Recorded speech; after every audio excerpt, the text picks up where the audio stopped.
Good evening. Thank you all for coming tonight. My name is Wyatt Shields. I'm the city manager, and we do appreciate your taking time on Wednesday night to come and talk stormwater with us. We do envision this being a dialogue. We want to learn from you. We also have information that we'd like to discuss with you all, and so hopefully you will learn from information that we'll have tonight as well. As you walked in, you saw maps and other diagrams like that. We want to roll up our sleeves a little bit, understand our systems that we have, what we're doing to maintain them, what we're thinking about in terms of next steps to further the resilience and mitigate flood effects in the city of Falls Church. Before we get started, we do have a number of our members of City Council here. Elected officials are going to be listening very carefully, both to what staff says, but also to what you say tonight. And let me allow Mayor Tarter, would you like to say any words of introduction? Sure, I'd be delighted. Is this made the mic for... So we are taping this, and so we're when we get to public comment, we're going to ask that people use the microphone, and we'll be using the microphone as well. Sure. First off, let me thank you all for coming out and introduce my colleagues who are here. I think everyone from City Council who's in town is here tonight, including Vice Mayor Mary Beth Conley, who is in the back, Dave Snyder, and Phil Duncan here in the front, and also Tom Clinton, our Commissioner of Revenue, I think is here as well. But I want to say, first off, that I'm very sorry about the flooding you all have experienced. We take it very seriously. I know how disruptive flooding can be, how just even peace of mind. You know, you have flooding and then you go away for a week and there's a big storm coming and you're worried about what's going to happen to your house, what's going to happen to your cherished memories that might be in your basement or your garage, about mold, the cost. And so I think we all understand fully the cost of flooding and how it's not acceptable in the long term for here in this community to pay the taxes we all pay and they have to suffer through flooding with regularity. I think you may hear that this storm was kind of once in a lifetime, but it seems like these once in a lifetime storms are happening more and more often, whether that's climate change or just the luck of the draw, I don't know. But it seems like the 100-year storms are happening every 10 years and the 10-year storms are happening every year or two. And so I think some of that goes to how we have to change our thinking about what we're preparing for. I'd also like to say that we're looking for a holistic approach. What we don't want to do is solve the problem in one neighborhood and push it downstream to the next neighborhood. So I think we all have to keep in mind this is really a citywide problem, and I think the solutions are going to come through the totality of the city. They're complicated matters too. You know, the city needs to have some experts involved. It's not as simple as I got to back up here, I'm going to just make a pipe bigger. We have to really look at this with hydrologists and velocity of water. There's a lot of complicated elements to this, but I think we're up to the challenge and we certainly have a commitment to go ahead and work to solve this problem. So again, I want to thank you all for coming out once again and look forward to hearing what you have to say. So thank you. Thank you, Mayor Tarter. So what we would like to do today, I'll do some introductions, but we want to spend about 30 minutes just to try to get information out and then have the rest of the night for a dialogue with you, to hear your comments, your questions, your concerns, your ideas, your suggestions. So that's our overall plan of action. But let me first do introductions. Again, I'm Wyatt Shields, City Manager. Michael Whitfield, our Director of Public Works, has met with many of you all. He's under the weather tonight, so we'll carry on without him. Robert Goff is our Superintendent of Operations, and has had that position for a long time and has a great deal of knowledge about all things in the City of Falls Church, but particularly about what we're talking about tonight. Alan Dalton is our engineer who oversees the design and operation of our stormwater and our sanitary sewer. And Tom Polera is our emergency coordinator as well as the city fire marshal. And he'll talk with you about this from a regional perspective, state and federal perspective. So we have all of our contact information up there. We're available to all of you all after this meeting. So we'll cover some of the key facts of what happened on July 8th. Mr. Dalton will cover that. We'll talk about our city stormwater system, just give you a briefing on what it is, how it works, but really importantly, we want to talk about what we will do going forward. We need to update our watershed management plan, as the mayor said, and that will be a disciplined, rigorous process to identify where we can make improvements that will help protect people's property. The sanitary sewer system, we did have sanitary sewer backflows in this rain event. We'll talk about that, how we can prevent that going forward. We'll talk about the state and federal programs, and then we want to hear from you. What did you experience? We want to share those experiences, and then I think a key thing is to stay involved as we go forward. This fall, we're going to have meetings where we'll start to kick off the larger planning effort where we look at our 2012 watershed management plan and then update it based on what our current needs are. We want you to stay involved in that. So that's an introduction. I'm going to turn it over to Mr. Dalton for information. We're going to sort of hand the presentation off again, but again, this will be about 25 minutes. We were going to have a laser pointer. Yeah, if you use the green button. Gotcha. So it's a little bit Thank faint. you. Hi, my name's Alan Dalton. I've had the pleasure to meet several of you under less than pleasurable circumstances. Let me start out by telling you what we already know is we had a unique rainfall event. The numbers that I've had are 3.3 inches in an hour, 5 inches over a 2-hour period, if not a record, close to a record amount of rainfall. I'm going to use statistics. I recognize that they are not necessarily a good thing to use. That would have been a 200-year storm. We could say it's 100, we could say it's 50, but historically it's a rare event. And as you know, roadways closed throughout the city, yards flooded, bridges overtop, widespread damages to homes, multiple basements impacted by sewage backups. This is an interesting map, and what it shows is not flood events, but it shows where we had requested solid waste pickups, which would have indicated basement flooding and damage where we picked up debris.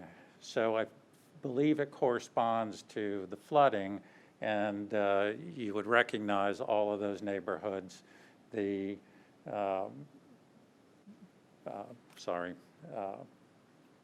West Columbia Street, Lincoln Avenue, West Street, and then our major floodplain at Trips Run.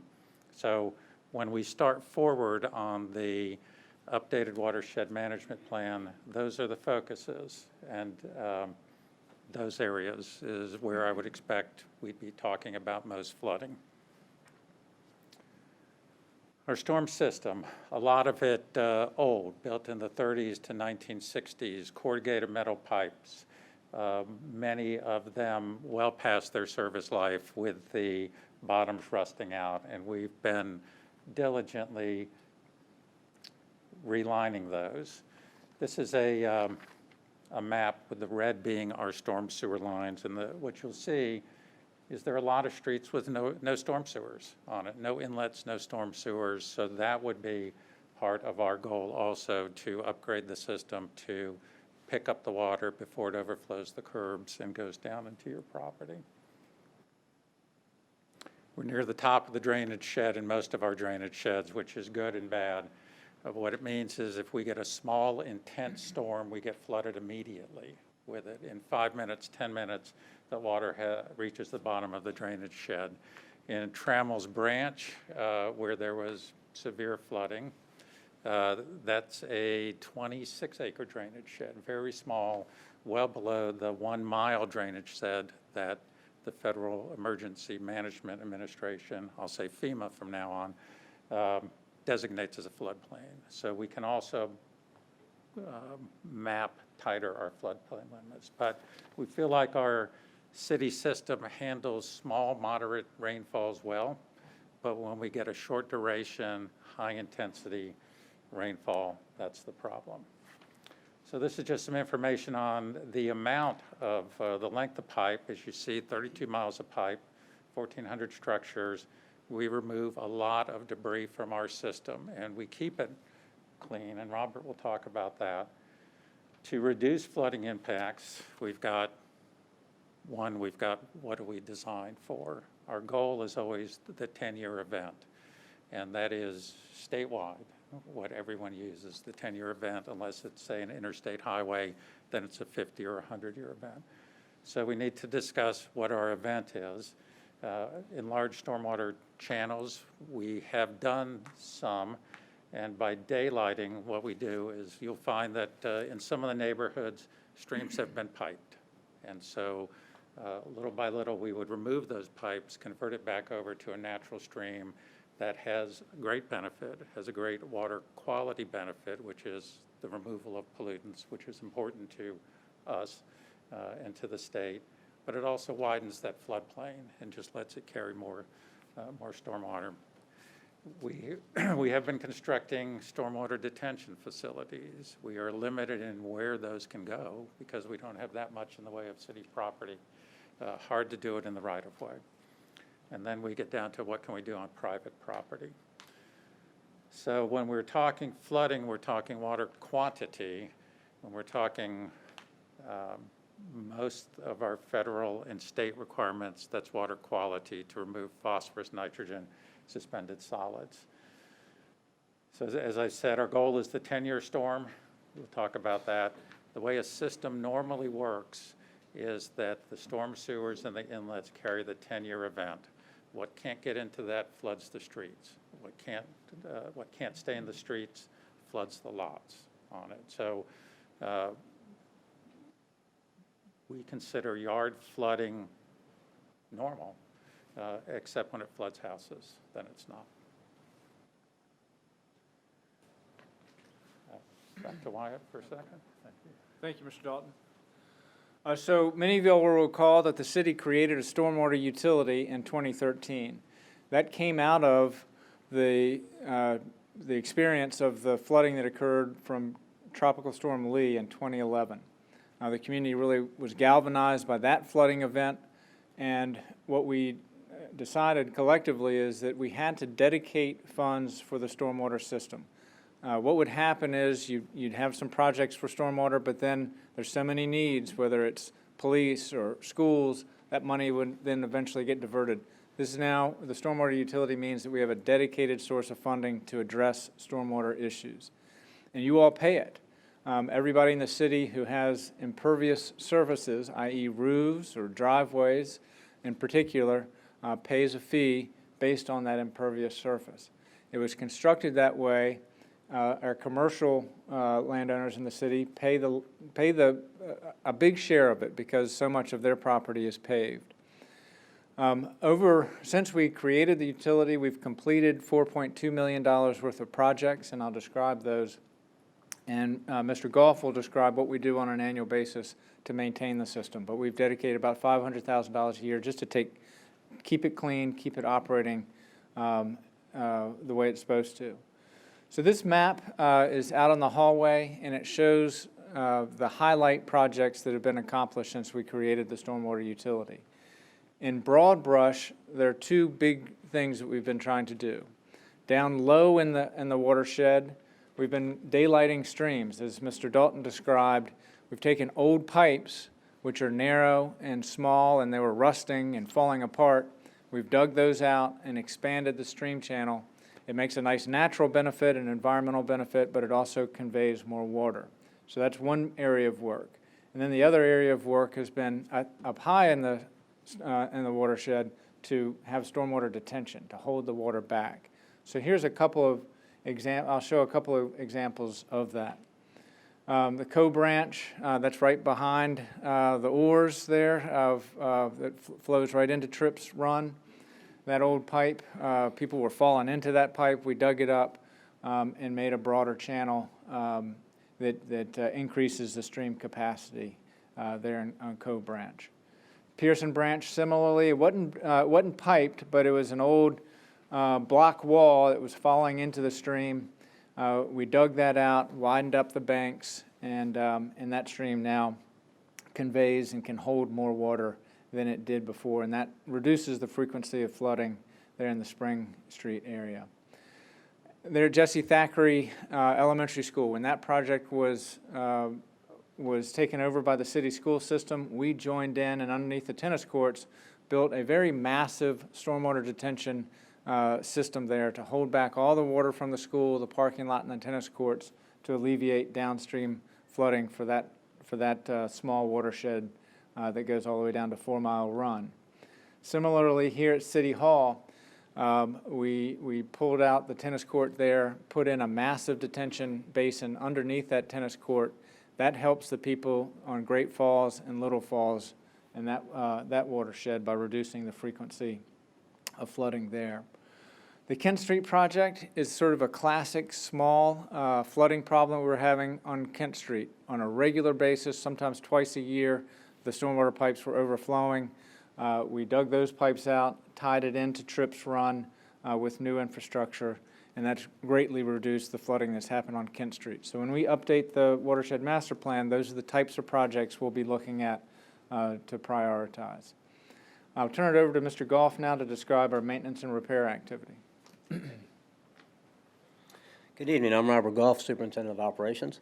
Our Operations Division is responsible for maintaining storm sewer, sanitary sewer, amongst anything else that the taxpayer pays for, whether it be snow removal, leaf collection, road maintenance, all falls under my operations. Our storm sewer crew consists of 4 men. 2014, I hired these 4 men from the private sector to maintain the storm sewer system. As you've seen already, the responsibility they have is they have 32 miles of pipeline these 4 men have to maintain, and as well as the 1,400 catch basins. And what that consists of is that they're constantly going out there repairing and inspecting these pipes, and this is an everyday event that they're out there. So it starts with them going out and doing CCTV, and they're running the camera through the system, and they're trying to figure out where the pipes are damaged, possibly blocked, or needs to be replaced. And then on top of that, they have to repair these pipes. In some cases, it may be a situation where they replace it, or they repair it, or we have to line the pipe. After they get done with that, then they go back and they look at the catch basins. The catch basin is a big part of our flooding if we have a flooding issue.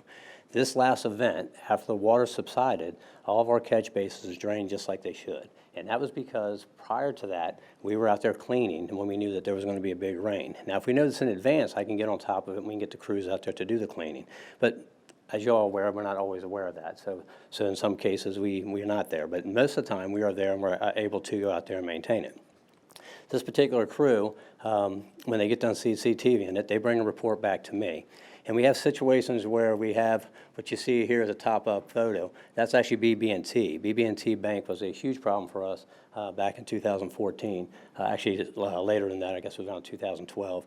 That pipe was in such bad shape, you could see the roots and the debris that was hung up in the bottom of that. That's your typical corrugated metal pipe. And so that pipe was picking up all the trash, and therefore it was backing up. So we had a major flooding issue right there at the intersection of South Maple Avenue and Broad Street. We opted not to dig up the whole parking lot because it was a huge cost. We found out that we can line that pipe for 1/3 of the cost. So the bottom picture is the lined pipe. That is your rehab pipe when it's all said and done. So that helped us. That helped us with no more blockage. So it doesn't create any more capacity, but what it does, it prevents the blockages. And that was what we're looking for in operations. We want to make sure that they're not blocked pipes. So by lining the pipe, not only did we save a lot of money, but at the same time, it's 1/3 of the cost, but then we didn't have to tear up a lot of asphalt. Didn't have to go out there and tear up the parking lots. And it would be the same thing if we were in the main road. We didn't want to go in there and take a pipe out to put it back in when we could put this in, and the life expectancy on this liner is 50 years. So that was a plus for us in operations. What you see here is what we deal with almost every day. We average 136 tons a year that comes out of these catch basins. When I first took over, I've been with this organization for 38 years. I've been a superintendent for 21. When I first took over the storm sewer system, I couldn't figure out why the old timers kept saying we had traps inside of our storm sewer system. The traps is to catch all that debris, and that's what you're looking at there. So prior to this storm, starting in March and April, we went out and cleaned the entire system. At that point, we took out 154 tons of debris that was in your system. At that time, that equates to about 20 truckloads. So you've seen our trucks that we ride up and down the road in that have the salt and sanders on it. They hold 8 tons. We took out 20 truckloads just starting in March. prior to this event. Now, that's not including what we took out afterwards. This is what we took out prior to the event. So we're staying on top of this, making sure that the system is clean. This particular location is right there. It's Trips Run. It's right there at South Maple Avenue. And so you can see what we were dealing with at the beginning, and then you see what we ended up at the end. You can see how much room we had there. So we created the capacity that we're looking for. But this is an everyday event for us. After after the July 8th flooding, we had to go right back out there and start cleaning again. So on top of that, we took out an additional 50 tons on top of that. So you can see it's a constant routine for us to go out there and clean. But on top of that, while we're out there cleaning, we're checking and making sure that the pipes are in good condition. So like I said earlier, when the rain stopped, the water started to subside, we had absolutely no backups whatsoever. Our pipes were clear and they were running the way they should have. Now, I know that doesn't really satisfy everybody here, but I want you to see firsthand that in operations, we're spending your tax money, or fee, excuse me, wisely. We're out there, we're cleaning. We're out there doing what we need to do. And so I think it's important that you understand that. Now, when I add to that is that one of the things that I'm often asked is why, in October 17th, we tell all of you to put all your leaves at the curb, okay? It's a good idea. We come and pick them up. But in between that, if there's any rain or snow, all those leaves are going in the catch basin. So in January, we start all over again. We have to put all of our forces out there. I put all my crews out there, 6 crews to pick up all your leaves, and then right behind that, mid-January, we're back in the catch basins again and we're cleaning them all out again. And that is to prevent flooding. That is to stop the roads from topping. And so not only are we just doing this certain times of the year, this crew runs nonstop. And whether it be cleaning pipe, whether it's repairing pipe, whether it's lining pipe, or whether it's CCTVing. And that's literally we take a robot and we run it inside the pipe and we do an inspection on that pipe to make sure that pipe is in decent shape to where you don't have any backups. So I wanted today just to be able to talk to you all and say that, we are out there cleaning, we are out there protecting you. But unfortunately, with the amount of rain we got, in some cases that there's nothing we can do, but just to make sure that we are offering sandbags, that we're able to help you out in any way. In the last flood that we had, we made it a point to explain to everybody that sandbags were free. Come and pick them up. So we do what we can to help you out with that. Does that ease your mind any? No, I understand that. I get that. I was born and raised in this city, so I understand it and I get it. I lived through Hurricane Agnes, so I know firsthand how these streams flood. So, but my goal as the superintendent of your operations division is to make sure that I'm giving you the best bang for your buck, and that's what I'm here to do. I know your taxes are high. My mom lives here. I live here. Excuse me, I live elsewhere, but I have a home here in the city. And so I understand that, and I get that. And our role in operations, all 28 employees that work for me, is to make sure we give you the best bang for your buck. Thank you.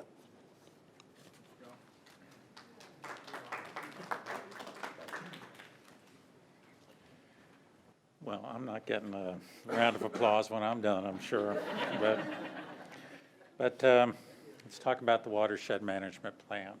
We did one in 2012. That was driven by a state requirement. The state regulates how we discharge runoff into state waters, into Arlington County, into Potomac River, into the Chesapeake Bay. And that's entirely driven by water quality, the need to have the stream support life and not have algal growth in it. So most of those 2012 projects were focused on water quality. There were 22 projects identified. We've done a handful of them. We've done probably, with the exception of one, the most expensive ones, and we have improved both the water quality and have provided a bigger floodplain in places for it. So we had a 2018 goal that we needed to meet for water quality. We have a 2023 one that we will meet because of the work that we've done. So what do we do going forward? We shift our focus to quantity, volume improvements instead of quality because we're in fairly good shape there. So what we would propose is a really aggressive reprioritization of projects and update of the watershed management plan to do stormwater detention, to do improvements where we can to reduce flooding, to add inlets, to increase the size of pipes, to help residents identify areas where you could raise an areaway by 6 inches and not flood, where you can slope the soil away from your house and your window wells rather than into it. And so with the goal of eliminating, first off, damage to your home, secondly, getting the runoff out, but not causing additional problems to your neighbors in, in the city or in Arlington County. So the goal would be hire a consultant immediately, for the council to identify a group of citizens who would guide us into this and select where the projects would be. By springtime, have cost estimates for it, and by next summer, be back in front of the city council with a proposal to begin implementation of that. I'd like to talk about our policies now for new development. Commercial development, townhouses, any large-scale development absolutely complies with all of the stormwater requirements. There are no waivers, there are no exceptions for it. They reduce the amount of pollution to a level that is 10 to 20% below current conditions, and they provide detention to, if it discharges into our system, to a rate not more than in the undeveloped state. And if it discharges into a stream, again, 10 to 20% below what it is now. So they are fully complying with the stormwater requirements, which are basically the same statewide. For single-family houses, if you disturb more than 2,500 square feet, you have to submit a grading plan, and it's regulated by us.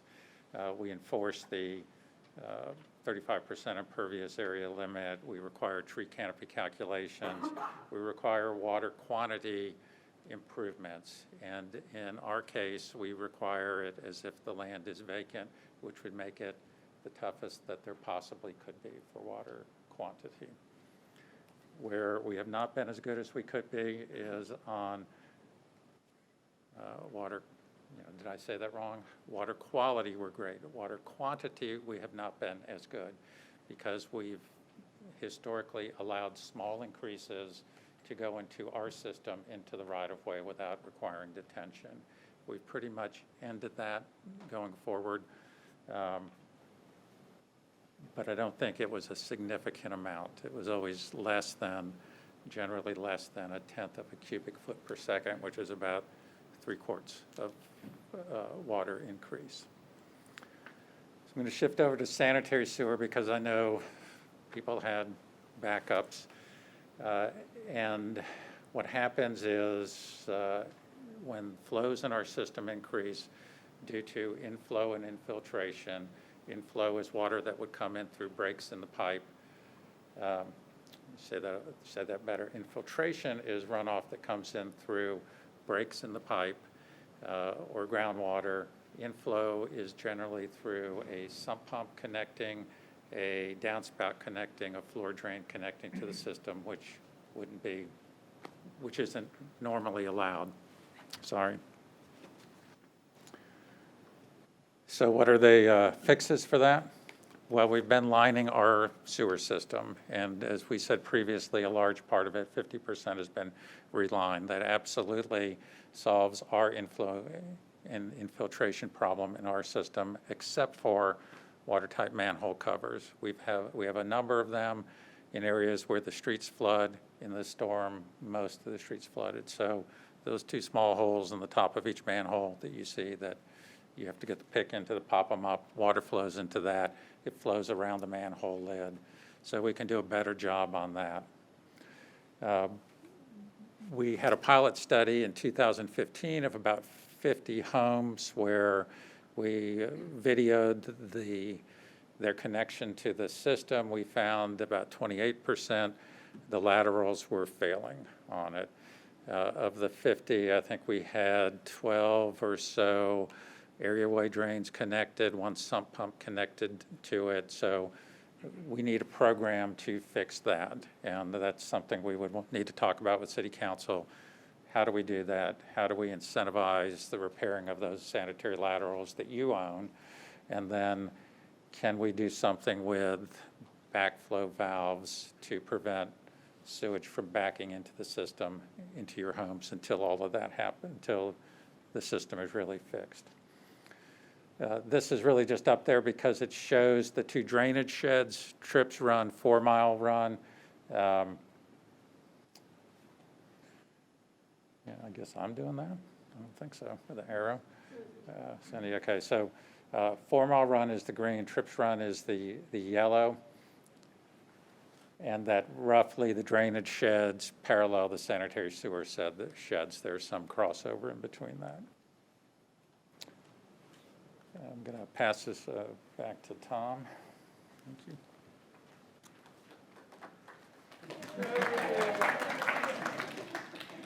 Tough act to follow.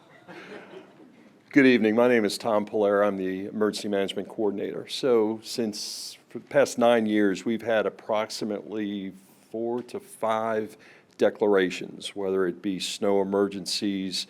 We had Tropical Storm Lee, we had Irene, we had Sandy. So I want to give some clarity as to how these declarations work. VDEM is the Virginia Department of Emergency Management, and then, of course, FEMA. So the way this works, it's twofold. We have what's known as public assistance. Public assistance is to the public agencies, meaning the city or the county. That's where the reimbursement goes to. Each city, depending, or county, they have their own threshold levels. Our threshold, the threshold level throughout the country is based upon population. So we're looking at damage to roads, bridges, city property, city buildings, parks. The reason we want to capture that is because if there's repairs that need to be made there, we don't want to do it with your tax dollars, but we want to get federal reimbursement for that. So once there is a declaration declared and the locality meets their threshold, the state then has to meet their threshold. So for us, our threshold is approximately $47,000. It's not a very high number. For the Commonwealth of Virginia, it's just under $13 million. So for a federal declaration to be made where there's federal reimbursement, you have to have your local declaration, you have to have a state declaration in which that has to be, you have to meet that threshold, and the governor has to sign off on that. And then at that point, it goes to the president for signature. If all those things occur, you now have federal reimbursement for public assistance. Now, how does it impact you, your homes? We get down to what's known as individual assistance. So individual assistance is for major damage to public property, and that's going to be in the form of small business administration, low interest loans. As of this afternoon, the SBA signed off a federal declaration with the governor for the Commonwealth of Virginia for our jurisdictions. The way we had to meet that was we had to have, at a minimum, major damage to at least 25 residences. The county that actually did have that damage was Arlington County. And the way this is written up, any jurisdiction that borders a jurisdiction that proves that, they are then qualified as well. So we are qualified, Fairfax County is qualified, City of Alexandria, the District of Columbia, and actually Montgomery County is also listed in this. So next week, I want to say that it has not been released yet. It will be coming out shortly. From August 13th through, I believe it's going to be the 19th, there will be 2 locations for the Small Business Administration. One will be in Fairfax County at Pimmit Hills Library, and the other one will be in Arlington County, I believe at the Central Library. Where? The Trade Center. I guess they moved their location. So for City of Falls Church, Pimmit Hills Library would be the most convenient one. If you sustain significant damage, I would suggest you go to that location, speak with the folks there, and there's a process and a qualification process that you would have to qualify for and show that damage, a whole application process. So that's how that works. Okay. So I'm gonna I'm gonna summarize just what we've talked about, and then we'll stop and we'll listen. So just a few two slides to wrap up. For stormwater, we're going to complete our current projects. Wrens Branch is in its final design right now, as an example. But the main thing we want to engage with all of you all on is the update to the watershed management plan. As Mr. Dalton said, we'll hire the consulting engineer. This is complex work. We'll ask the council to appoint a steering committee for this work. We'll identify the projects. We'll be engaged with the public through the fall on those, get cost estimates, and then funding decisions in March of next year. These all will be expensive. They'll have some hard decisions we'll have to make as a community about how we'll prioritize and how we'll fund these. Next slide. For sewer, the key thing there to prevent backflows in basements is to reduce inflow and infiltration. So there are a lot of things that we'll continue doing, installing these waterproof manhole covers in our areas that flood on the streets frequently. We'll do some flow metering in neighborhoods that have experienced backflows so we can assess how much water is getting in so we can target solutions. But the big policy discussions that we're going to engage with the community on and ultimately the city council is financial assistance potentially for backflow prevention. Other jurisdictions do that. If we're not able to solve the problem quickly enough, then is a cost-effective thing to do to help homeowners get protection from it. And then the other big one is the private lateral replacement. That's where a lot of the inflow is coming from. For a homeowner, that could be a $10,000 expense.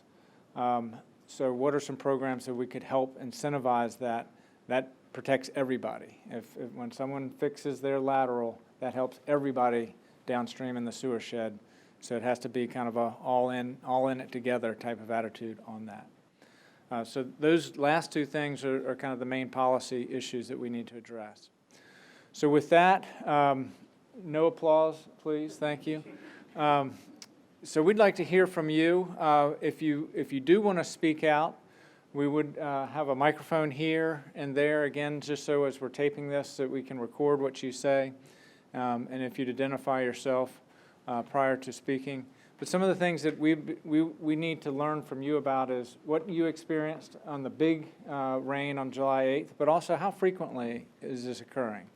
That's important for us to know and understand right now. So with that, we'll turn it over to you. One other thing I'll just note as people are thinking about what you might want to say, if you don't want to stand up in public but you do want to communicate with us, send us an email, or we have note cards in the back where you can just write us a letter or write us a note and just leave it with us this evening. I'll go first. Margaret. My name is Margaret Orr. I live at 434 Shiro Avenue. I have lived there for 48 years.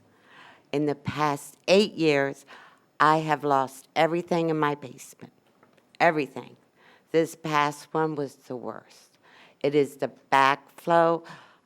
It's surface water coming down off Broad Street where they put in the Howard Herman Park. It is not working out. It was perfect there before they came in and did something to the landscape.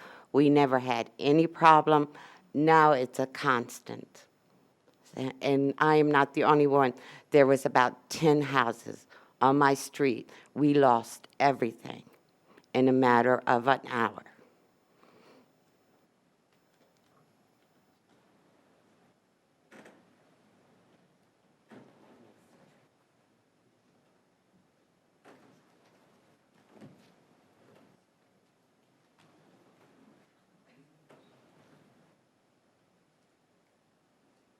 Hello, my name is Susan Zweigaft. I live at 619 Poplar Drive. I've been writing to the City Council since 2003 about the flooding that happens on Laura Drive.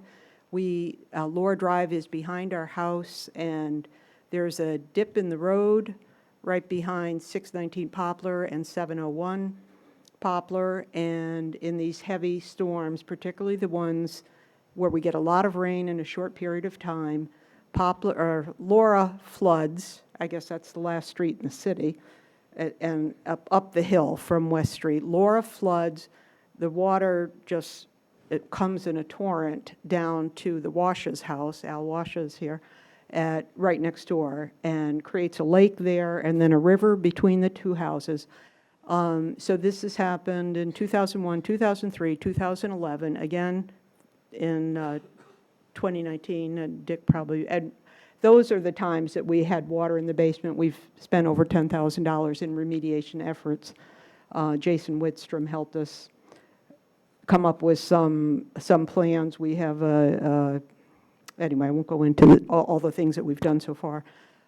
But we're looking at another probably $10,000 plus with talk of a swale in the backyard, which I'm not happy about because I feel like controlling the floodwaters from Laura Drive when that water is breaching the curb and that storm inlet is not large enough, or it's not being able to, is the city's responsibility. And that I'm afraid that building a swale, we have other things that we know we need to do, regrading around the house and whatnot, and we've talked to 5 or 6 contractors, and we'll get to those, but we want to see that problem on Laura Drive that has been there for at least 18 years, and the city, and I'm very concerned that because it seems to be an area that is not affecting a lot of houses, that we have not gotten the attention that some of these other flood areas, but it's caused damage to our property repeatedly, and we would certainly like the city to take a look at it. Thanks.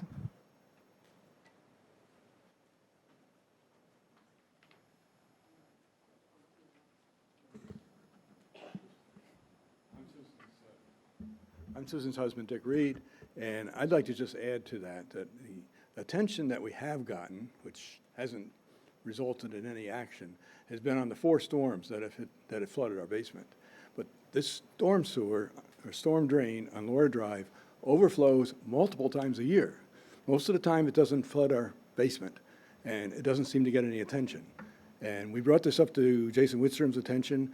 I've also brought it up to Alan's attention, although the emails I've seen from Alan don't seem to acknowledge that this is a problem other than the 4 major storms. This happens multiple times a year. Just, we see the river coming down through and we wait for it to be in the basement. And normally it's not in the basement, but 4 times it has been. This just happens over and over and over.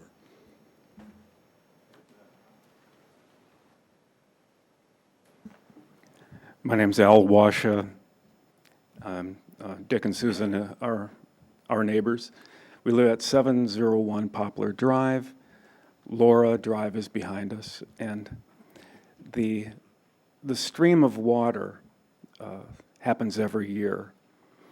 And we have videotape or recordings of it, and to call it a stream is an understatement, to call it a river is an overstatement, but it's a major issue. We can no longer keep a barrier back fence between properties of the house behind us. We're going to have to build a living fence. And this has been happening ever since we moved in 15 years ago. And we contact the city every time it happens, and we've just been put off. And much to Mr. Dalton's credit, he's very attentive. And Dick is right, or Susan is right. To build a swale is absolutely possible. I can't imagine when we put our house up on the market, whenever that will happen, that it will not be a red flag immediately to anyone who walks in the backyard. And of course, we'll do it tastefully, but it has to happen if Laura Drive is not fixed. And some of the problems are when the road is resurfaced, it must not be graded well enough, and the blacktop just keeps piling up. Therefore, there's no place for the water to flow. I believe I have that right. It's very technical, but I'm putting it in like human terms. And the inlet is very small, perhaps 4 or 5 inches tall. And so we would like to see some improvements to Laura Drive. And also on Laura Drive is a house that's being built that's almost the size of the property. And what happens to that water runoff? Obviously, it runs onto Laura Drive. There are inlets between that house and ours, but really, I would like that, this topic to be broached tonight. I think you know the house I'm talking about. When the roof is the size of the property, the water has to go on other people's properties. So if we can touch on that, I would appreciate it. Thank you.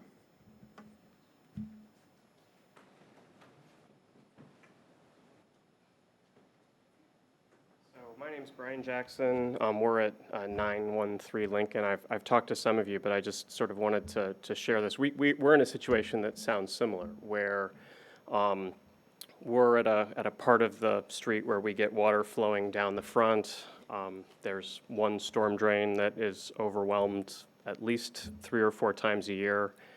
And our house was, apparently the plans were approved with a garage going directly downward that turns our garage essentially into the backup storm drain for the area. So I was encouraged to know that the sewers were cleaned so regularly, because this isn't a question of whether they were, sufficiently cleared out. This, again, 3 or 4 times a year, we get a river. The river's between us and our neighbor's house, which is one of the original, sort of early houses. Ours is one of the rebuilds. Flows sort of between our houses to 8 inches of nice, fast-moving water. And I've been out in the backyard, standing in water up to here, probably 3 or 4 times in the time that we've lived here, which has only been about 5 or 6 years. Trying to explain to my daughter that standing in standing water during a lightning storm is probably not the best safety tip, but we're squeezed between the trail and the water flowing in the front.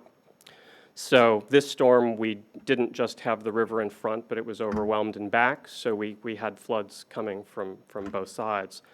And that sort of comes to one of my questions, that I went on the table, which is, we're now seeing the beginning stages of the trail improvement, which, as my understanding is, will increase the impervious surface behind my house. And in this particular storm, the water was about to the, a foot below the top of the large berm that separates the back of our property from the trail. I mean, we've done a lot of the things that you've talked about. January, we dropped the 10 grand to get our sewer line replaced since we realized it was cracked and was getting infiltration. We put 10 grand in the backyard to try to get the drainage better, to get stuff going into a sewer line that is apparently overwhelmed, and when I look at the map, goes into the same sewer line that overwhelms in the front.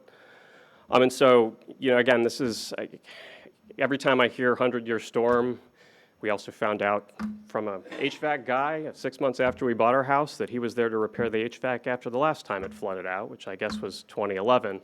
So the 10-year storm happened at least twice in 10 years. So, this is something that, we haven't contacted the city as frequently as some other folks have. I know we're in a small area. As best as I can tell from the hydrology, our house is the retention pond area. And now we're looking at what to do. I mean, our basement is torn out, and there's a question of what to rebuild there, or if to rebuild there, or do we fill in our garage, or, et cetera, to turn our house into a boat so we can have water on both sides of it. I mean, sorry, I mean, this has been something that's been frustrating to me. I've learned more about sump pumps since moving to Falls Church than I ever thought I would know in my life. And so I sort of understanding how we get from here to there, is something that's has been a larger part of my experience of living in the city than I thought it would be. So, thank you.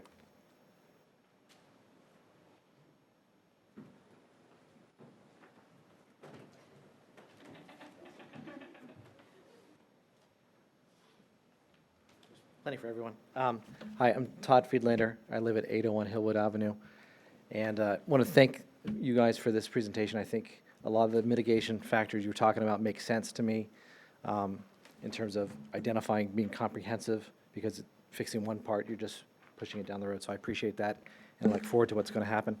What I wanted to do tonight was just basically, since what the issues in my neighborhood is isolated, again, just to our neighborhood on Hillwood Avenue, there's two main issues. On the first page of what I've provided you is the backflow issues into sewer, sewer backing up into homes. Frequently, this has happened. I've been in our house probably about 6 years. It's happened at least 4 times.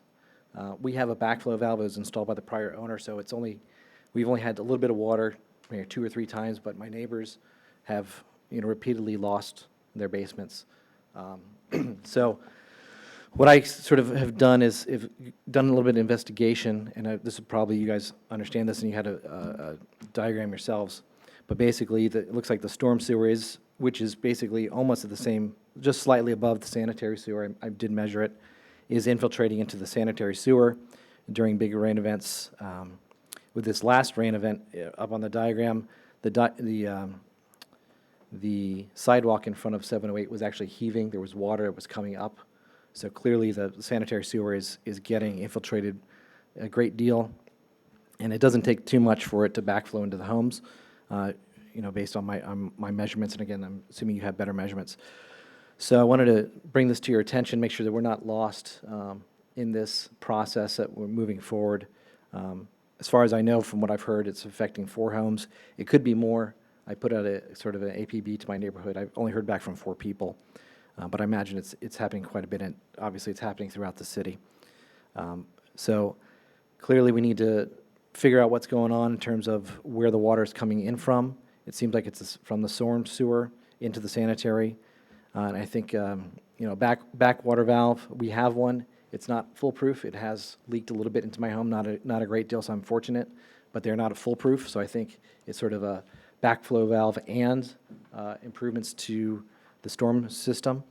And we are also on the edge of Fairfax County, so I'd be interested to know, can we tap in laterally? Downhill is across Hillwood Avenue, but the way the storm line is going, it's going west on Hillwood Avenue, whereas it seems like downhill is into Fairfax County. So if there's a way to work that into the discussions of how we can work together with our neighbor.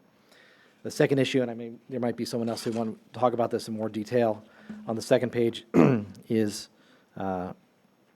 consistent flooding, surface flooding from rainwater that backs up into basements. There's been neighbors that have spent thousands and thousands of dollars trying to fix it and sort of chasing the rabbit around and trying to figure out different ways of doing that. So I'm not sure the solution. If you look at the overlay of the city topo map, the green is a low point. So these impacted areas are a low point, localized low point for this area. So something needs to be done, whether it's incentivizing neighbors to retain water on their yard, more holistic approach, versus just letting it all flow as fast as possible into the neighbor's yard. So again, thanks for taking the time tonight, and I just want to make sure we're on the map, and I'm going to stay on top of this. Thank you.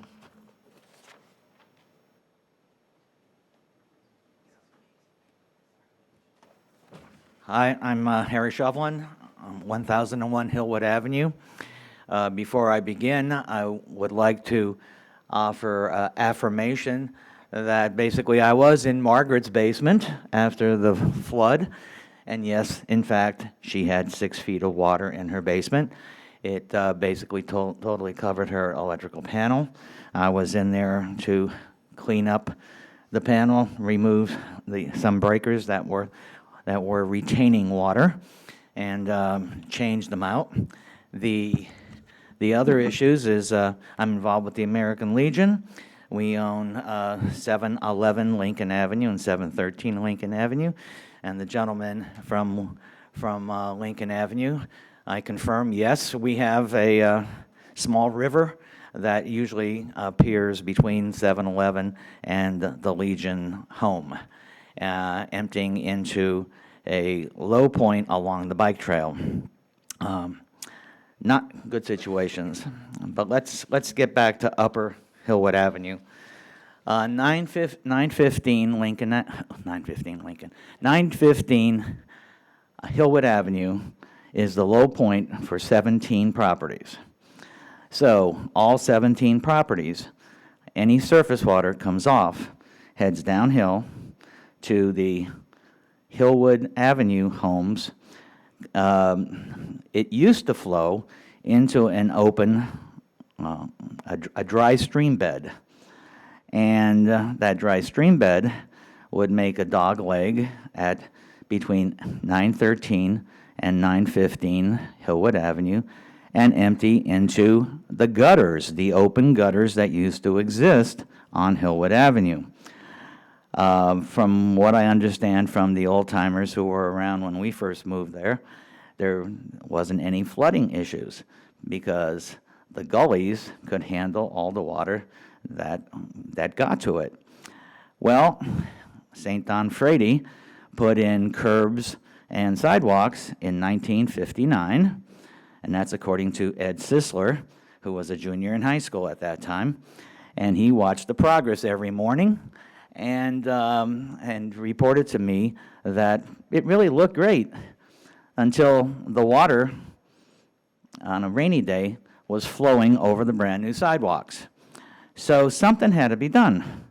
So Robert Goff's dad, who was Don Frady's right-hand man, they decided to try to fix the problem, and they created a collection box at 915 Hillwood Avenue on the property now owned by Kathy and Dennis Szymanski. That system worked from 1960 until the 1990s. But between 1960 and 1990s, quite a few homes on Broad Street doubled in size. When they doubled in size, no attention was given to the added runoff that was going to occur. Hence, by 1993-94, the water probably doubled or tripled what the system was made for. In fact, I shared with city workers the fact that most of the pipe that was used in that project was actually either used or, well, it came from Alexandria, from the Alexandria property yard, because Don Frady was a very frugal man, and he would purchase good deals. And so one of his good deals goes at a 45-degree angle across my property into the collection box that's in the Szymanski property. The collection box is inadequate, and we need to try to resolve that. Well, we're pretty smart people on Hillwood. We know that the rainwater is not going to go away, so that we have to do a couple things. Number one, retain it somehow to slow it down and to have a time release. And we need the help of our neighbors to help in that area. So we're looking for city leadership in maybe getting the neighborhood together, explaining and showing them what well, we know what needs to be done, of the 15 houses that are not involved, that they need to do something to slow down their runoff to prevent us from getting flooded during every heavy rainstorm. So that's all I'm going to say. I hope someone else comes to the microphone to talk more about Upper Hillwood. Well, let me clear something up, though. Mr. Goff had nothing to do with your storm sewer. So I don't know if you're kidding or not, but I don't want this public to think that my father had anything to do with your problems. No, it's Robert's father. I know. Not Robert's father. Don Frady's a completely different beast. I had nothing to do with that. Please, don't get us included in that. Hello, my name is Ann Topic, and my husband George and I live at 312 Shadow Walk. So we have prepared a list of questions. Alan's familiar with them, and I very thoughtfully brought copies for all the council members and all the staff members who are here. And I don't want to read them all, but I was so excited by your comment on the bike trail. This is just this sleepy little project that we live right behind the WNOD trail. So we are very sympathetic to what you were saying. So let me just read one of these questions, and then I'll leave the copies with you guys, and I'll try and hunt down the council members and give them a copy too. So this is the question on the Dual Trails project. With respect to the Dual Trails project, will the new bike trails occupy land we would need for daylighting the Trammell branch of 4 Mile Run? Have we looked at the long-term economic and environmental consequences of this, to include having to replace, maintain underground storm pipes and other stormwater structures along or below the proposed new trails? And that's all I'm going to say, and I'll just leave these with you, Wyatt. And thank you all so much for organizing this. I know everybody really appreciates and has a lot of goodwill, so thank you. I'll leave you with maybe 2 copies. Try and catch the council members after. And I scratched through a couple things because you covered them. And one thing I'll just note, so there's been 2 questions about the Dual Trails project on the WNOD, and that is in the preliminary engineering for that project has not yet even started, so it's really good that we're talking about this now. And that came out of the meeting that we had with you and neighbors on the street. So that will be one of, I think, one of the first design questions about the Dual Trail project is it an opportunity to solve stormwater problems at the same time? That needs to be built into the design from the beginning.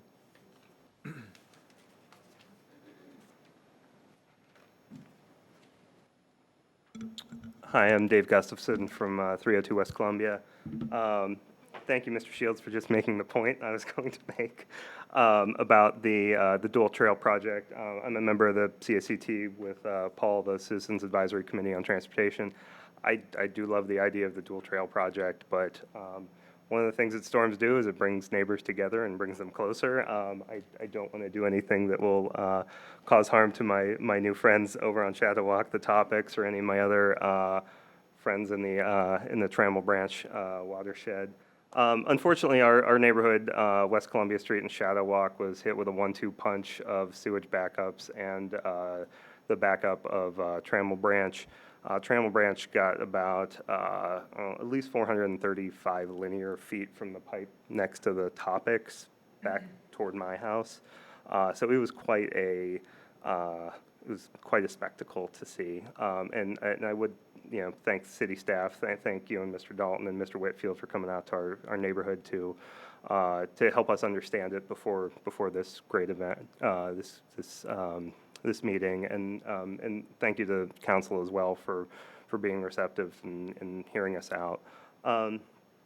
Like I said, yes, we would love to use the unique opportunity of the Dual Trail project to be able to take a closer look at the pipe configuration at the bottom of Trammell Branch, if we're already disturbing the soil there. Maybe it's not a full daylighting thing, or maybe it's not a full daylighting project, but maybe an additional pipe or 2 could help us better hook up with 4 Mile Run so that we're not seeing a gigantic backup. And we do understand that this was a biggest storm since 1870. So, but it did expose some issues that we think could be better handled. And the only other thing I'd say is also, we would urge council and city staff to make prioritizing deconnecting area drains, gutters, sump pumps from the sanitary sewer. It causes needless strain on the system when we're already dealing with more frequent and more severe storms. If we could sort of create a policy to help wean our homes of a certain age off of that, be it when, at the very least when a property transfers ownership, to bring it up to code. We would urge a reexamination of the policy on things like that. And we thank you again for being so responsive to us and for taking the time to traipse along Trammell Branch and see all the constrictions we have in our narrow little stream, and also would be curious about any other efforts in terms of making that more of a for, like you said, Mr. Dalton, the 26 acres drains into one pipe. We may need a more substantial stream to handle that amount of water, as Ann and George can well attest. So, thank you.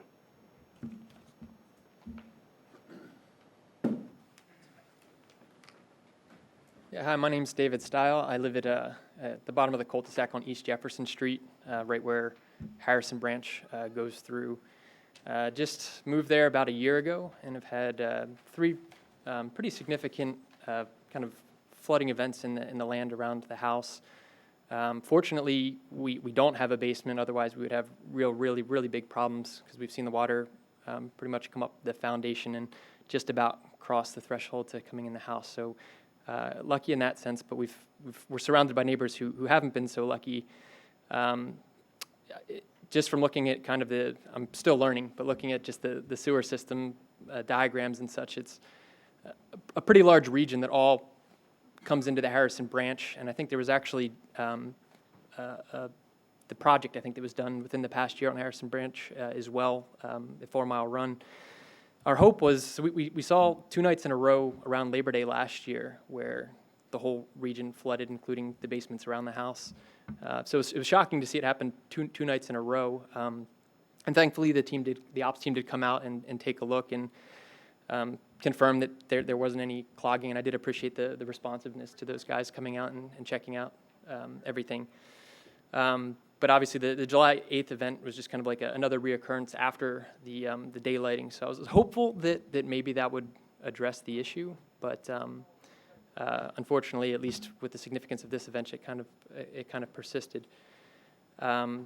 So I know there was some talk earlier about adding more drains. I did notice in the neighborhood since I've been there that there are very few inlets.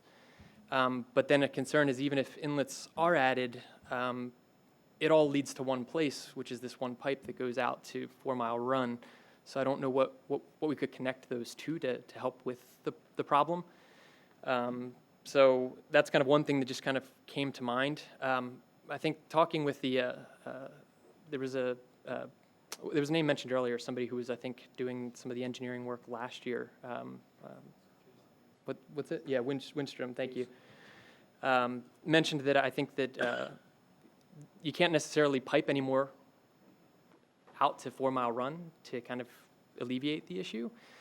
So I guess retention is the only thing that I could see to help resolve it. Certainly, like where we're at, there's actually a drain next to the house that's well below the level of actually where the house is, but there's nowhere for the water to escape. And with these 3 events, it just fills the whole system. And in fact, I think water's pumping up through it and coming from, basically we are the retention pond. So I guess I'll just end with, I feel very thankful that we've been fortunate so far, but each of the events has gotten progressively worse in just 1 year. So I hope that it is truly just 3 10-year or 100-year events that could have happened. But looking forward, I wonder, are there things for load balancing of these pipes to try to figure out, where there is extra capacity, and then things we could do as a community in terms of, getting more spaces for retention, because I don't see where else the water can go.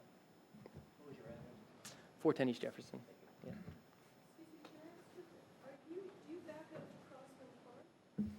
Yeah. I'm across from it. But yeah, I mean, the neighbors around us, like I said, they see repeated flooding every time each of these events. It's like well filled the bottom levels of the houses. And I think if you look at the neighbors' houses now, you see actually like interesting, creative, permanent solutions to try to keep the water out because they just sort of expect a reoccurrence of the issue.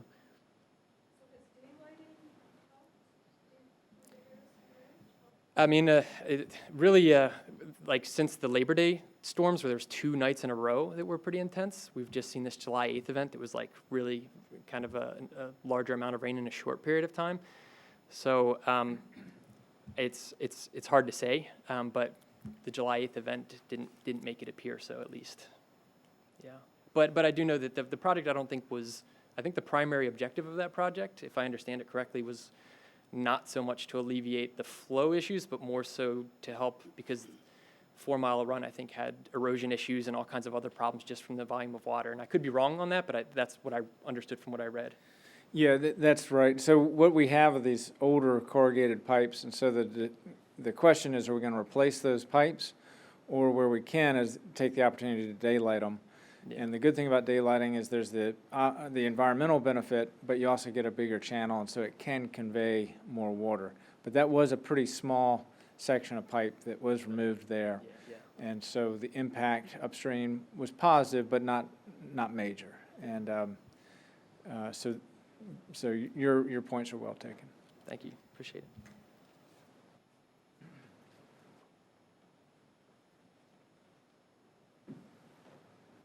I'm Larry Craver, live at 309 West Columbia Street. We had a sewer backup. We have been there 15 years. This is our second one. The first one I didn't notice in time, and the water backed up about a foot. It's not really a basement because it opens on the back side.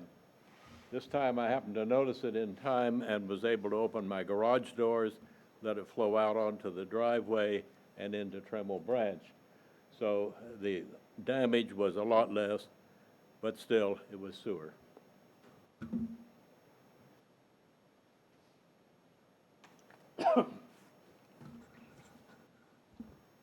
I'm Dennis Szymanski. I live at 915 Hillwood Avenue, and I'm not here at Mr. Shovlin's request, but I am here to support what Harry said about the long history of flooding in the 900 and 1000 block of Hillwood Avenue.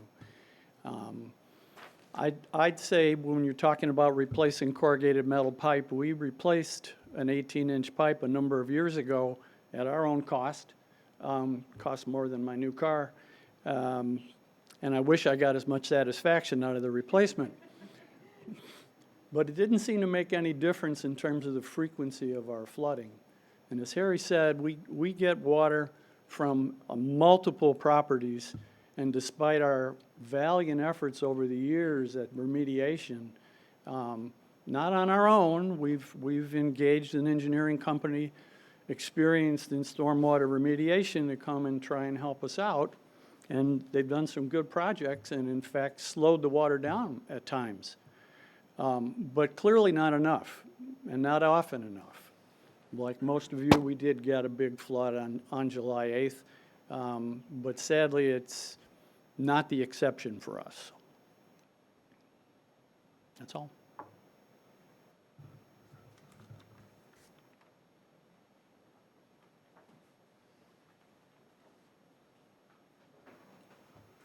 Hi, I'm Ellen Heather. I live at 217 South Lee Street, which is kind of kitty corner in the back of Margaret and Danny Orr's, right at the confluence of Trips Run and Coe's Branch. Coe's Branch was daylighted. Trips Run is not wide enough at that section to take this confluence. We also are at the base of Lee Street, so downhill to the cul-de-sac, with one storm drain that had the Fairfax water guys debris catcher blocking it when July 8th happened. So on a normal runway, rainy day, we have the runway down Lee Street into the cul-de-sac, into the yards. July 8th was a perfect storm. 2011 was another perfect storm. We missed that one. We bought the house in 2012, found out after we bought it that it had 6 feet of water in the basement. We had 6 feet of the water in the basement this time. The Trips Run broke open our basement door. So, don't want to do it again. We had the new, we're in the midst of redoing it. Margaret and I were speaking, and Danny and I were speaking, what can we do to, my sump pump was working. My sump pump was fine, no matter that it was under 6 feet of water. So the B-Dry system works great, but we need to not have Trips Run open our back door. So we know we have some options to work on in our backyard, in our stairwell, what we can do. However, we're all kind of doing this on our own. Calling contractors, what do we do? How do we do it? We know we have to come and get a permit. That's going to be a nightmare to get because we're in an RPA. And so now we're going to have to fight to say, but we need this to protect ourselves. I would like the city to come out, a number of us have similar issues that are the same. We are all trying on our own to fix this and then try to get City Hall to help us. I would like City Hall to come and say, who has this issue? Let's fix, we can kind of template this, you know, boilerplate it. It's a walkout basement issue. How can we get that wall up? How can we get a barrier in front of it? And how can we easily get that permitted? Instead of, where are your plans? How are you going to do it? This is the RPA. You can't do this. So that's one, our issue. We also have the drainage issue. The water is running down between properties. Is there a way that we can do dry water beds there?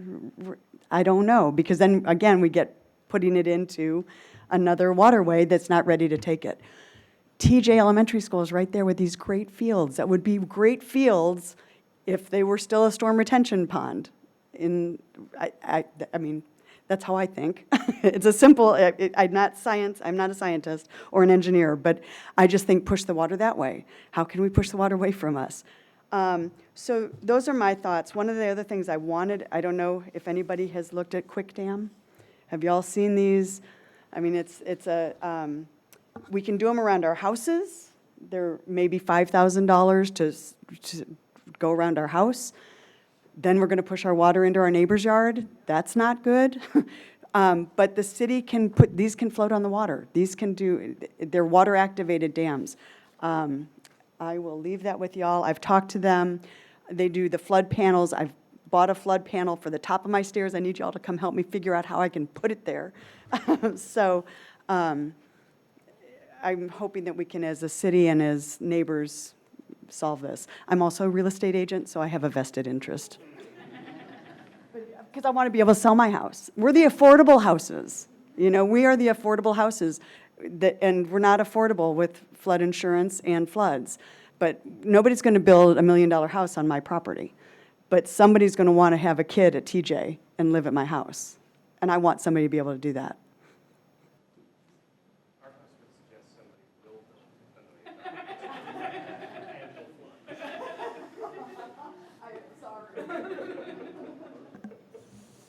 Hello, I'm Tom Clinton. I live at 711 Hillwood Avenue, and we do have fairly frequent flooding every 2 to 3 years from an overwhelmed system. We didn't build a house on, an inappropriate area or take ordinary risks.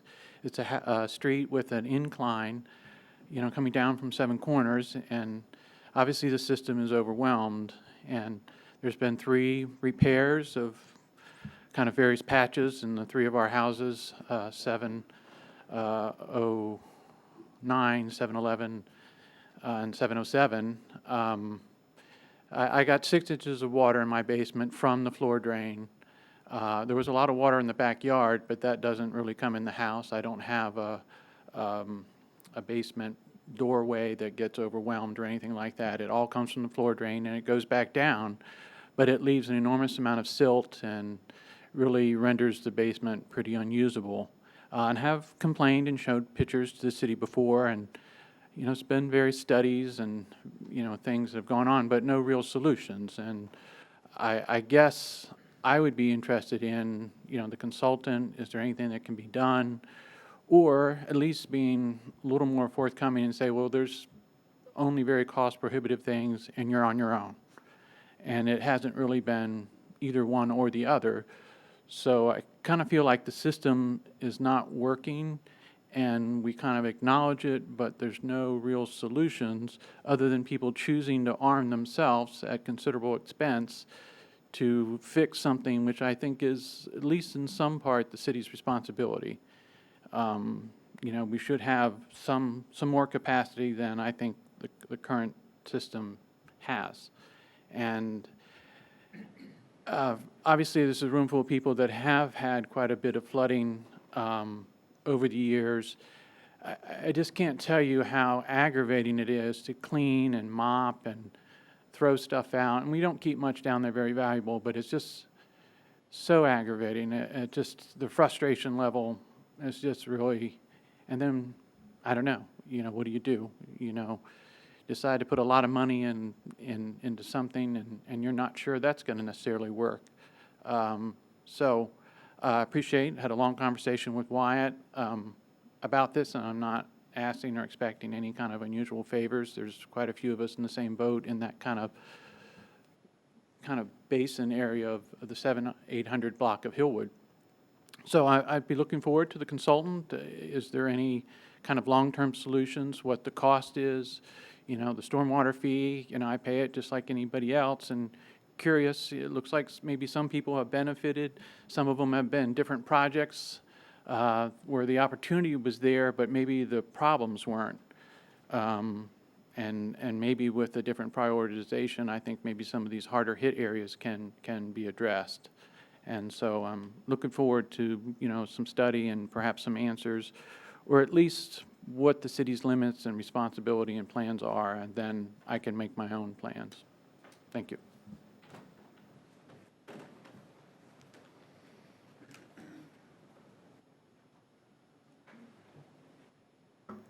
Carol Bastion, 304 West Columbia Street. I just have a really brief thing because I've met with the city officials about our sewage backup. We had only sewage backup. We did not have, fortunately, the storm water problems that hit other people on our street, mainly because we have already spent tens of thousands of dollars in the past doing so many measures inside the house and outside the house and regrading and all that. My question is, we heard from several city officials that one thing that residents can do at our own expense at the moment is these backflow valve things. And you were very encouraging. And some people that I know have talked to plumbers who have said, no, that's a bad idea. Some have talked to plumbers that said it's a good idea. We decided to move ahead at our own expense, hoping we'd get some help from the city later, but to do it before the next storm. And I had some people lined up, and I talked to two very reputable plumbers, and one said, no, you can't use any of your plumbing facilities when the thing activates. You can't use your toilets or your showers or anything like that, and it's a pain. And there's no such thing as a sensor. And the other one said, that's not true at all. It's fine to use them. So all I'm saying is, this is so confusing to us homeowners. I would love it if the city would have a consultant that said, this is what you can do, this is the kind of contractor you should go to. Even if we have to pay, we want to do the right thing and not keep spending money on things that may or may not work. So we need information, please. Thank you.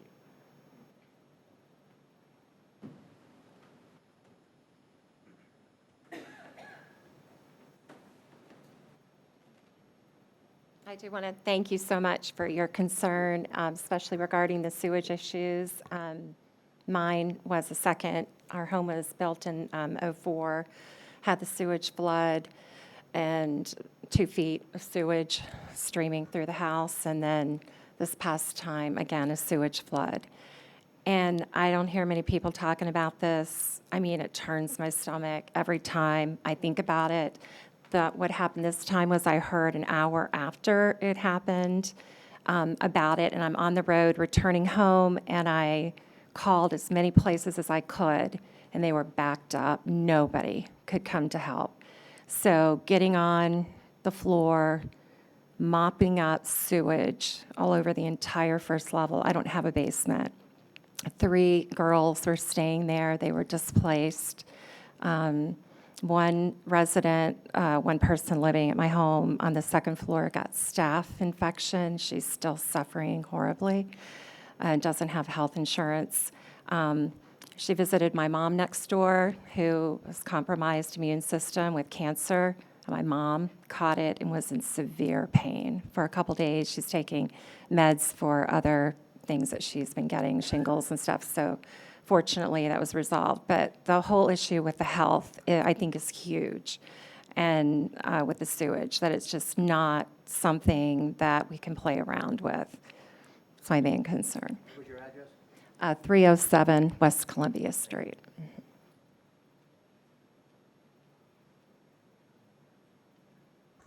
Hi, Richard Sine, 305 West Columbia Street. I just wanted to echo and add a little bit to what Carol said just a moment ago. Yes, as individuals, we could use a little guidance on what to do in the short term, you know, so that in the next flood, we don't have, for example, sewer issues. And would also add to that stormwater issues. There's been a little discussion of, oh, shall I build a swale? You have contractors come by. You don't know, frankly, if they're self-interested or if they really have the interests of you as a homeowner, and for that matter, the interests of your neighbors in mind. You want to do the thing that's right for yourself and also for your neighbors and for the community in terms of where that stormwater should go. There's a little guidance about that I've seen on the Falls Church City website. Could use a little more, maybe some updating. Because again, this is like repairing your lateral valve. This is something that could cost tens of thousands of dollars. And you don't always really know if you're doing the right thing. So would appreciate some city help on that. Thanks.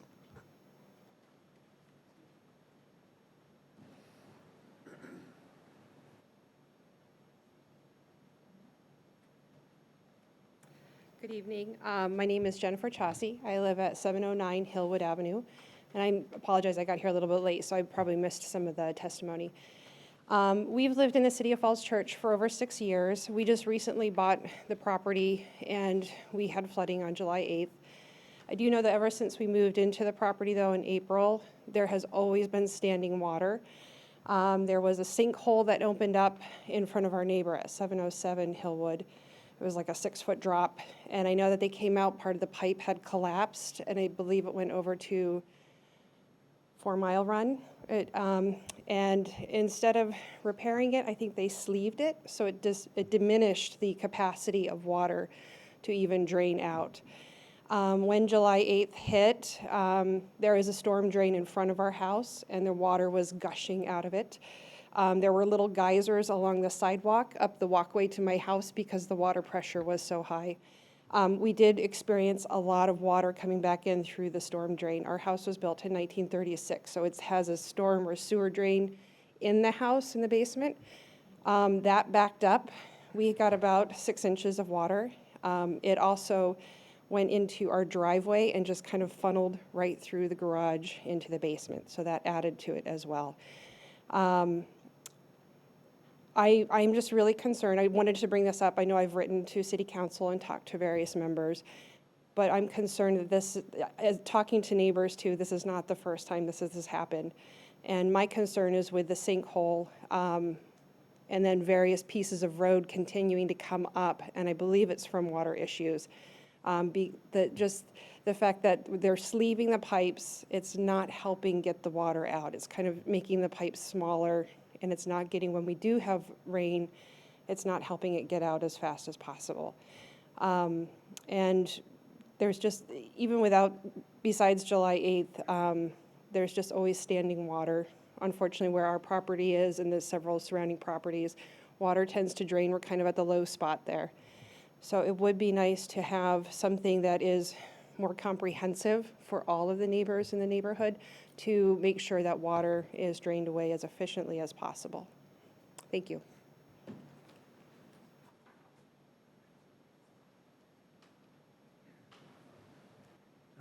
My name is Doug Scott, and I live at 502 West Broad Street, which is the Broadway condominiums.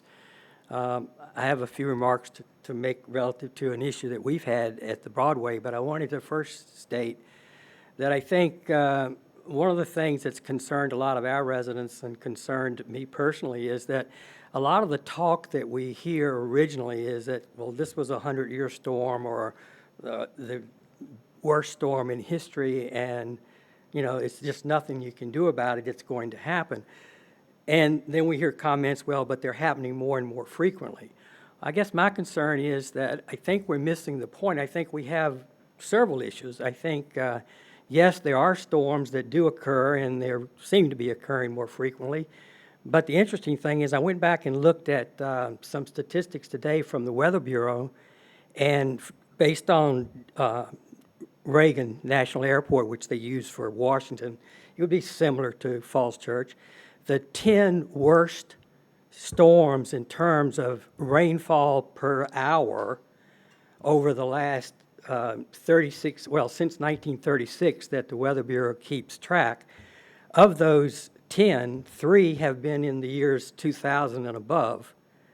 3 were actually in 1951, 52, and 53, and the other 4 were in the 60s and the 70s and 1 in the 90s.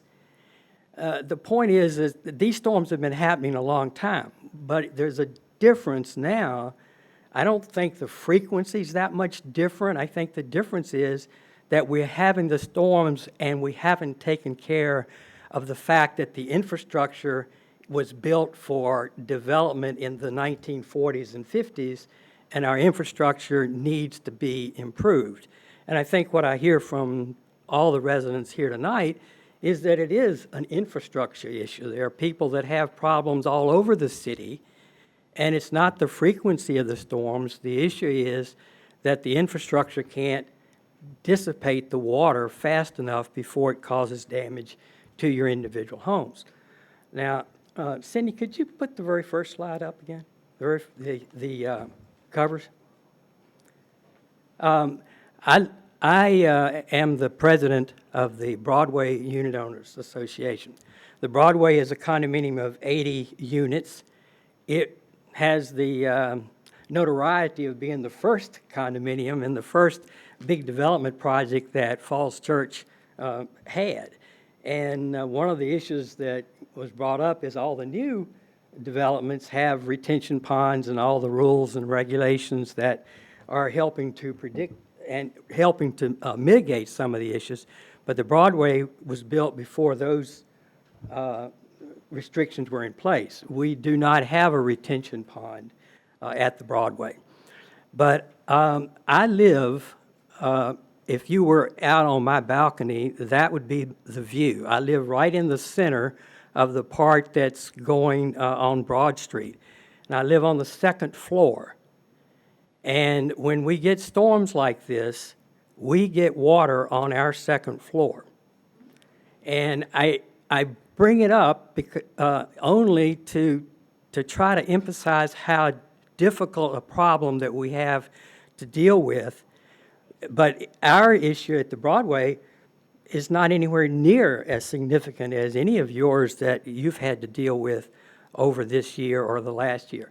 I've been at the Broadway basically since it was built, and we've had the 3 major storms that have been in the 2000s.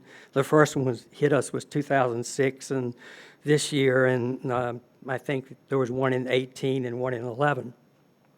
But we get lots of storms where we get water on the second floor.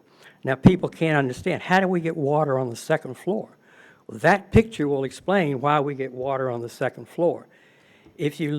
I can sit in my living room, and I can look out my balcony, and I can see that intersection of Lee Street and Broad Street, and I can predict very quickly whether or not we're going to get water on the second floor, and I also can predict that we're going to get flooding on the south side of Broad Street. It's evident when you see that the water builds up in that intersection. There's no place for the water to go.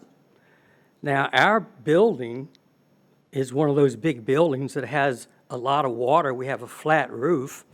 We have 12 drains on the roof that bring the water down through the 5 stories to the basement and then out to the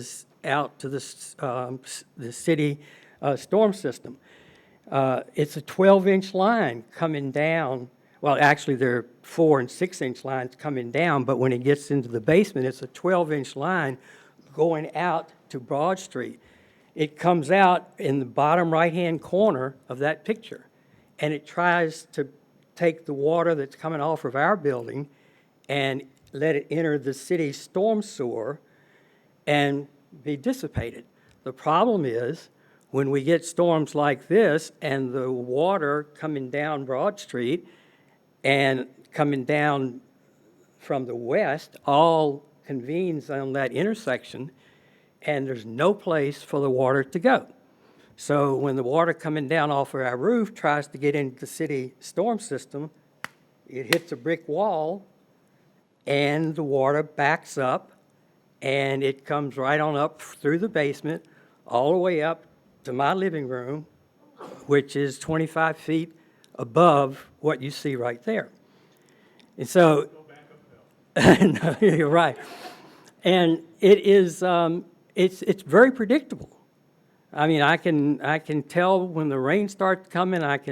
If it's a nice gentle rain and a hurricane and it's not real strong, it'll take it forever.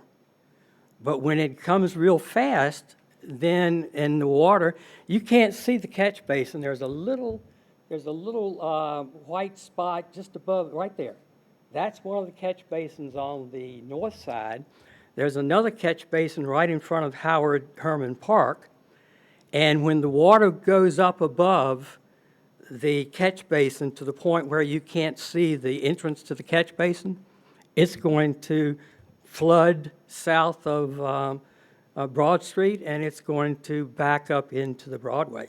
Now, we had damage, but we didn't have anything compared to what you have. But as a president of the association, I have to deal with my residents as to how we're going to stop this. Well, I will tell you that in 2006, we spent $90,000 to make improvements to our the way the water drained into the city system, but it hadn't helped. I can tell you that when the Kensington was built, they put a huge retention system in there, but it significantly hasn't helped. We've had 2 storms like this since the Kensington opened, and it's been the same thing. So there is an issue that is an infrastructure issue, and it's going to require a lot of effort to figure it all out, but we shouldn't just brush it off as being a 100-year storm, because everyone in here has been through 100-year storms 5 or 6 times, and none of us are 100 years old. But it is a problem with cities this size, and this is, if you really think about it, this is built in the 40s and 50s and 60s, and now it's being rebuilt, and a lot of the rebuilding is causing a lot of the problems. And I think the rules are in place now to try to take all these things into consideration, but there's a lot of buildings and a lot of communities that aren't being built as new and still have to suffer with the problems that have existed for a number of years. So I purposely wanted to speak, toward the end, because I didn't want you to think that we had a problem that was anywhere near the types of problems that you had. But I did want to bring it up just simply to show that it is an issue that's a lot bigger than just water filling up, our backyards. It can do anything, and it can do damage on the second floor, 25 feet above the ground level. So that's all I had to add tonight. Thank you.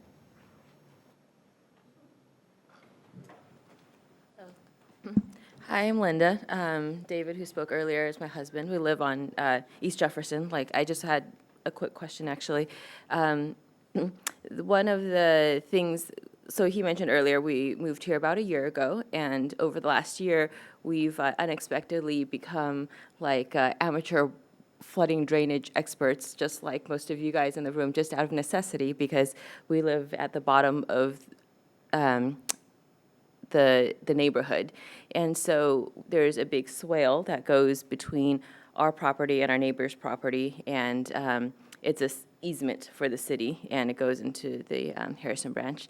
And so, one of the other things that was kind of unexpected is we have put a lot of time and effort, doing research and also putting drainage systems in our backyard, as many of you guys have. So in terms of the swale, we are pretty new to the neighborhood. I don't know when it was last maintained, but I imagine, over time, more natural solutions like the swale, instead of digging up parking lots and putting in new piping, might be a easier solution, maybe a little bit lower cost effective, and also maintaining swales that have historically been there.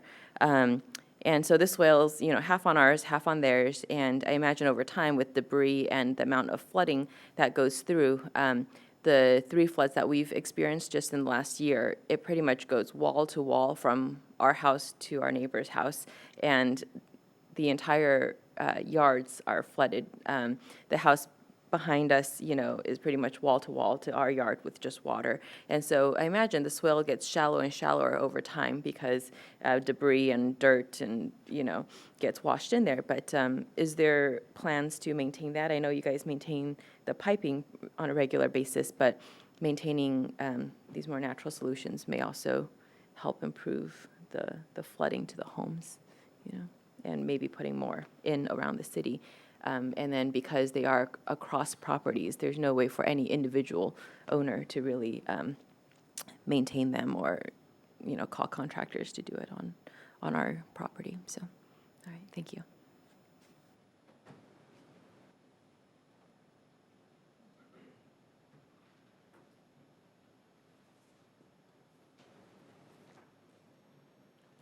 Hi, I'm Sean Reynolds. I live at 426 Sherwood Avenue. Thank you for having the meeting. I also want to thank the first responders because they were right on scene, and just thank you. My basement filled with water to 5 feet in about 5 minutes. Like someone else, it smashed through my window and my heavy metal door. I was glad I wasn't in the basement. This also happened in 2011 without quite so much force. So it seems to me we need to think about the 100-year events as 10-year events. And I'm not sure who makes a decision as to what's a 100-year event, but it just seems to me like we need to recalibrate there. I also have groundwater problems. Those got worse after the branch daylighting. I'm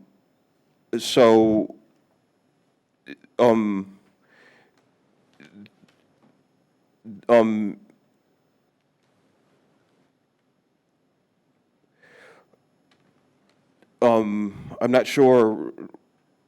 I guess the daylight branch helped with water quality, but it didn't help with water quantity.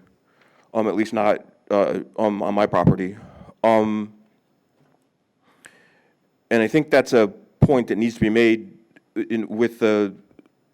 when the city seeks Chesapeake Bay water funding. Quantity is a quality problem, because when you have a massive flood event, all of the chemicals in people's basements or in the water sports, business that get flushed downstream is a quality problem. I agree it would be helpful if the city could help us with contractors who are capable of handling the kinds of problems we have, because I've spoken now to about 8 contractors since on the flood event, and it's clear most of them really don't have any experience with the kind of flood event that hit me. They talk about sump pumps and they talk about French drains. Neither of those would have helped me.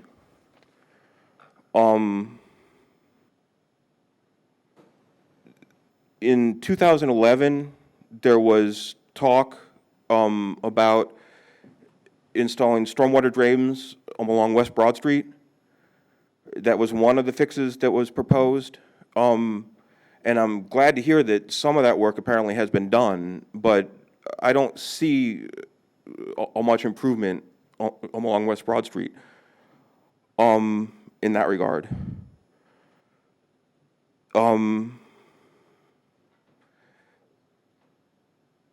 which also makes me wonder, we have two large developments starting on West Street and at the high school. Does this flood event all make the city change its plans, or is that does it have any impact on what they're doing with those large-scale developments? Because I have to believe that that's going to cause more water to flow downstream. And I think that's it. Thank you.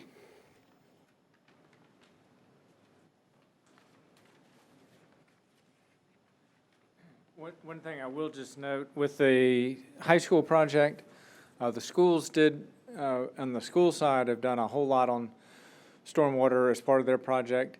That happens to flow towards Pemmott Run, so that's not in the watershed that most of us live in.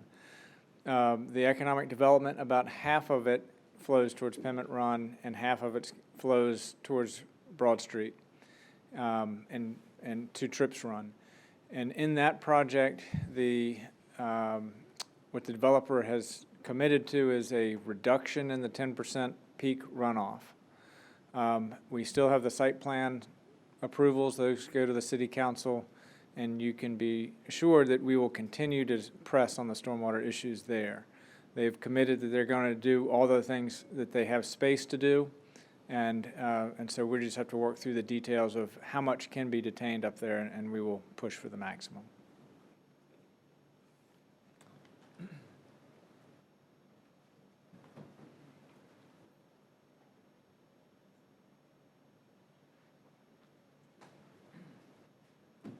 Sorry to take a second crack at this, but this has brought up a lot of other good points.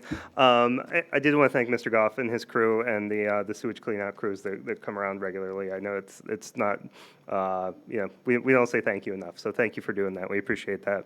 And one of our neighbors that's not here, who had Verizon nick their sewage pipe prior to July 8th, put it nicely when they said sewage is scary. It's something that, it's something that sticks with you in your homes, and it just leaves so much more uncertainty in the long-term health of everyone and everything inside the property.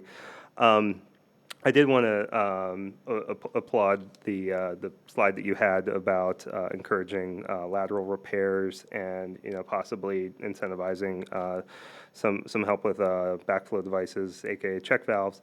I did see, I'm sure we've all been doing a lot of Googling in the last month. DC had offered in some flood-prone neighborhoods, I think 100% rebate for backflow preventer on homes that had sewage backup prior, and then 90% for homes that had, who were nearby other homes that had a sewage backup. So I at least wanted to throw that idea out there as council and others take up consideration of this. Also, I know some of us have had backflow preventers installed. I would love to hear your experience with that. And I know, Carol, you're moving forward on yours, and all of us are interested in it. So, we would love to learn from your, the sort of hive mind experience of all the amateur stormwater engineers and sewage, engineers in this room as well. So with that in mind, I'm going to start a listserv of anyone who's interested, because I would love to hear. The real estate agent brought up a good point about the. I had looked at those quick dams too, but those only work if you're home, and it does. So I would like to hear from all those who are interested in kind of what you're doing for home solutions as well. I'd seen some self-inflating dams that are kind of a drawbridge effect that they put on some hospitals in hurricane-prone areas that I was interested in. So please see me afterward if you'd like to be added to that listserv. I'll stick a note out on Nextdoor as well. And then I would also just say these investments or these improvements are an investment in our long-term health of our tax base as well. And so we thank you all for taking the time to consider these. And I know they're not sexy. I know City Council would much rather be, doing ribbon cutting ceremonies for other things rather than these, but these are very important. And this is, kind of the basic nuts and bolts of, keeping the community happy and healthy. And so we thank you all for taking the time to consider this.